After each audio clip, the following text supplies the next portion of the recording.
Hello architects, I'm Michaela, your community manager, and today we have another developer diary from the developers of PrisonArchitect 2 over at Kokku. This week, Andréia and Gyan will share a little bit more in-depth information about what they work with, the onboarding process into PrisonArchitect 2, and also how Kokku work with different flows. You can read more about this over at the Steam Community Hub or in our Paradox forum. Now, let's get into it. My name is Andréia, and I'm a game developer currently working on PrisonArchitect 2. The work of a game developer involves getting knowledge of the system and executing solutions to complex software issues. On the development side, we have to constantly deal with memory management and issues that may cause unexpected behaviors and crashes. In this area, it is important to keep in mind the use of processing power on the game, as we are working with real-time systems. Giving you an example of what it's like to work in our area, you may see some frame drops while doing a specific action.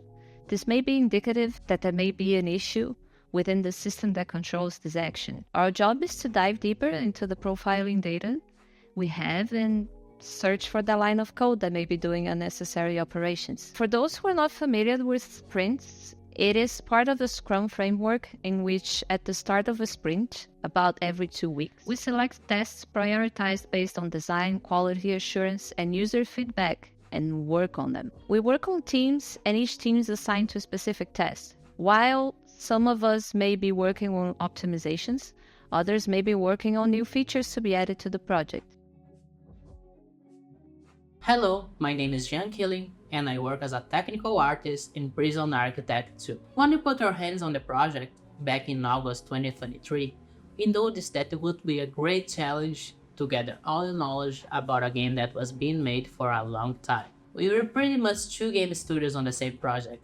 This certainly led to increased productivity as well as difficulties. The team doubled the size, and in the end, we managed to get it working by making a task force to fix bugs while studying the systems. On the technical art side, we needed to know every workflow about our toolset.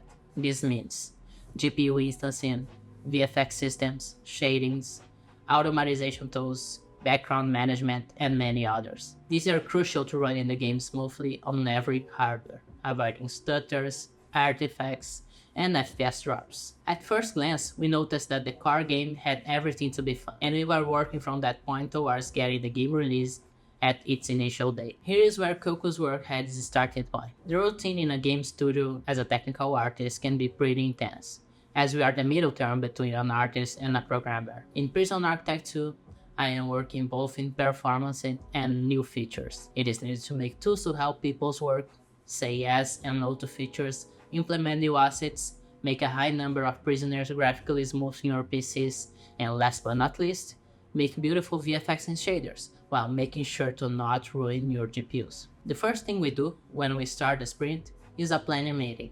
In this meeting, we decide what we will do in the next 2 weeks.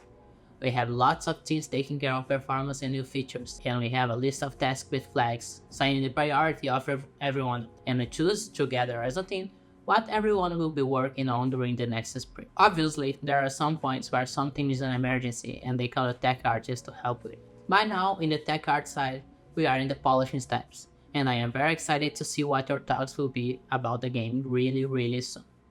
See you every 3rd week. Bye!